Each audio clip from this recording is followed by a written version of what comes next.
Waspada penipuan modus trading saham dan aset kripto, belajarlah dari kasus penipuan platform JYPRX, SYIPC, dan LEEDXS. Di Maret 2025, Direktorat Siber Polri berhasil membongkar sindikat penipuan internasional dengan modus trading saham dan aset kripto melalui platform JYPRX, SYIPC, dan LEEDXS. Jumlah korban dari penipuan ketiga platform tersebut mencapai 90 orang dengan total kerugian mencapai 105 miliar rupiah. Namun, diperkirakan korbannya melebihi dari itu. Dalam konferensi pers yang diadakan pada 19 Maret 2025 disebutkan bahwa, pengungkapan kasus tersebut diawali dengan adanya 3 laporan polisi yang diterima Bareskrim Polri pada Januari dan Februari 2025. Selain itu, Polri juga menindaklanjuti 13 laporan korban dari berbagai wilayah Indonesia dan 11 pengaduan melalui saluran Indonesia Anti-Scam Center atau IASC. Korban berasal dari berbagai daerah di Indonesia seperti Jakarta, Surabaya, Medan, dan Makassar. Diperkirakan 3 platform ini mulai beroperasi sejak September 2024. Para korban awalnya mengetahui ketiga platform ini dari iklan di platform media sosial seperti Facebook. Ketika diklik iklan tersebut, korban diarahkan ke aplikasi WhatsApp dan berkomunikasi dengan seseorang yang mengaku sebagai profesor dengan inisial AS. Dari hasil penyelidikan, Polri menemukan sebanyak 67 rekening dari berbagai bank di Indonesia. Dan dari ke-67 rekening tersebut, Polri berhasil menyita uang sebanyak 1,53 miliar rupiah. Polri juga telah berhasil menangkap 3 orang tersangka yang merupakan warga negara Indonesia yang menjadi bagian dari sindikat internasional ini. Ketiga orang tersebut adalah AN yang berperan membantu pembuatan perusahaan dan rekening nomine untuk pencucian uang hasil penipuan. AN sudah beroperasi sejak Oktober 2024 atas perintah tersangka AW dan SR yang statusnya hingga saat ini masih buron. Tersangka kedua adalah MSD, berperan mencari orang untuk membuat exchanger kripto dan rekening bank di Medan, mengirimkan handphone berisi aplikasi perbankan dan exchanger kripto ke Malaysia kepada seseorang berinisial LWC. Dan tersangka ketiga berinisial WZ yang berperan sebagai koordinator pembuatan rekening nomine kripto dan perusahaan yang menampung dana korban. Ia juga mengirimkan lebih dari 500 unit handphone dan 1.000 akun perbankan dan kripto ke Malaysia untuk keperluan pencucian uang hasil penipuan. Dengan demikian masih ada 3 tersangka yang menjadi buron yakni AW, SR, dan LWC. Ketiga tersangka tersebut merupakan warga negara asing. Oleh karenanya, melalui Divisi Hubungan Internasional, Polri telah bekerja sama dengan Interpol dan telah menerbitkan Red Notice. Polri juga berhasil mengamankan beberapa barang bukti berupa 2 unit mobil, 1 unit motor, 3 unit sepeda, 1 buah jam tangan, 11 unit handphone, 4 buah kartu ATM, dan 10 dokumen perusahaan. Informasi lengkap tentang kasus ketiga platform ini, bisa kalian baca sendiri di situs Media Hub Polri dan situs Interpol Polri, link pada deskripsi.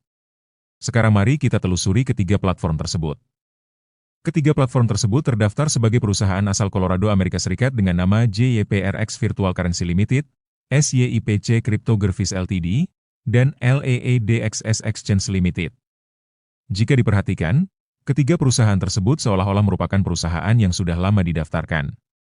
JYPRX sejak 27 September 2016, SYIPC sejak 20 Agustus 2019, dan LEEDXS sejak 14 Februari 2019. Namun jika ditelusuri informasi pada bagian sejarah pengarsipan dan dokumennya, ketiga perusahaan tersebut sebelumnya sama-sama didaftarkan dengan nama yang berbeda. JYPRX awalnya didaftarkan dengan nama Gades Technology Inc., SYIPC sebelumnya Fluid Technology Health Limited, dan LEEDXS sebelumnya adalah USAE Income Motorcycle Accessories Trading Ltd. Dan berdasarkan sejarah pengarsipan dan dokumen ketiga perusahaan tersebut, bisa dilihat bahwa terdapat begitu banyak teguran terkait administrasi laporan berkalanya. Ini menunjukkan bahwa ketiga perusahaan tersebut merupakan perusahaan yang tidak taat hukum. Dan perubahan nama ketiga perusahaan tersebut dikarenakan sebelumnya telah ditetapkan statusnya sebagai delinquen. Dan kini, untuk kedua kalinya, status ketiga perusahaan tersebut telah ditetapkan sebagai delinquen. Dari sekian banyak platform investasi bodong yang sudah saya ulas, sebagian besarnya terdaftar di Colorado. Itu sebabnya kenapa saya selalu ingatkan untuk ekstra waspada terhadap kegiatan investasi yang terdaftar di Colorado. Sebab begitu mudahnya mendaftarkan perusahaan fiktif di Colorado, dan begitu mudahnya memperbaharui status izin lama menjadi perusahaan dengan nama baru. Kasus ini seharusnya menjadi peringatan untuk seluruh kegiatan investasi yang terdaftar di Colorado, serta menjadi bukti tidak adanya jaminan keamanan investasi sekalipun terdaftar pada wilayah hukum sebuah negara bagian Amerika Serikat. Selanjutnya, ketiga perusahaan ini juga terdaftar di FinCEN sebagai MSB atau Bisnis Layanan Keuangan dan Bank. FinCEN, Financial Crimes Enforcement Network atau Jaringan Penegakan Kejahatan Keuangan, merupakan sebuah otoritas pemerintah Amerika Serikat yang bertugas secara khusus mencegah tindakan pidana pencucian uang dan pembiayaan terorisme. Jika di Indonesia, FinCEN sama halnya dengan PPATK. Dokumen FinCEN ini sering digunakan oleh berbagai entitas investasi bodong sebagai klaim jaminan keamanan kegiatan investasi mereka. Soal dokumen ini sudah saya ulas secara khusus, bahwa dokumen ini bukan sebagai bukti legalitas sebuah kegiatan investasi.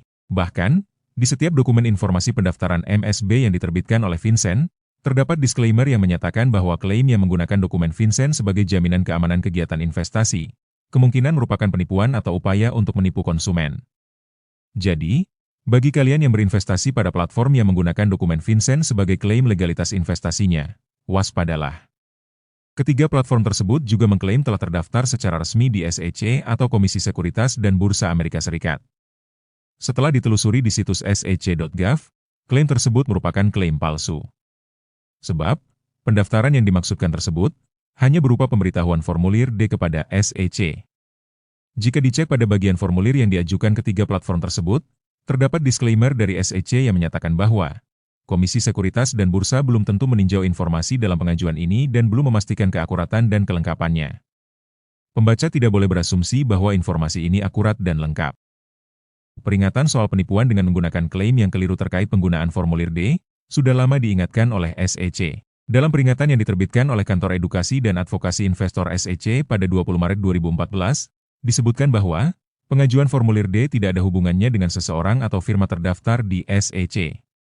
Anda tidak boleh mempercayai individu atau firma yang menunjukkan pengajuan formulir D sebagai bukti pendaftaran dalam kapasitas apapun di SEC. Jika individu atau firma secara keliru mengklaim bahwa mereka terdaftar di SEC, jangan bertransaksi dengan mereka, jangan memberi mereka uang, dan jangan memberikan informasi pribadi Anda kepada mereka. Untuk selengkapnya silakan baca sendiri peringatan tersebut, link ada pada deskripsi video. Dari modus yang digunakan ketiga platform tersebut, saya yakin bahwa jaringan penipuannya masih aktif dan sedang beroperasi di Indonesia dengan platform bernama Porto Rupiah. Ini sudah saya ulas di 2 video berikut.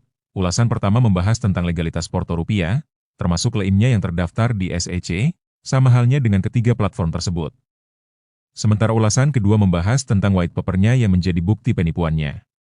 Ada banyak hal soal platform ini yang sudah saya riset, namun belum saya ulas. Misalnya soal aplikasinya di Google Play Store, soal akun media sosialnya, soal hubungannya dengan platform bernama Artabay, dan soal profil Profesor Prabowo Santoso yang merupakan profil fiktif yang diciptakan oleh para penipu. Jika pada platform JYPRX, SYIPC, dan LEEDXS, menggunakan profil bernama Profesor Ananta Santoso, pada Porto Rupiah dan Artabay, mereka menggunakan nama Prabowo Santoso alias Rizky Prabowo Santoso. Sebuah kebetulan? Saya rasa tidak. Selain platform Porto Rupiah, ada juga beberapa platform lainnya. Yang jika dari kesamaan modusnya, kemungkinan besar merupakan jaringan penipuan yang sama, yakni JKRBT, BroGX, MLPRU, PBOGA, dan NOUEY. Platform BroGX, MLPRU, dan PBOGA sudah pernah saya ulas dalam 4 video. Namun sayangnya, keempat video tersebut dibatasi penayangannya di Indonesia. Jika ingin menontonnya, silakan gunakan aplikasi VPN. Semoga saja, Kepolisian Republik Indonesia dan Otoritas Jasa Keuangan serta otoritas berwenang lainnya segera menyadari aktivitas dari berbagai platform tersebut, sebab sudah beberapa korban, khususnya dari platform Porto Rupiah.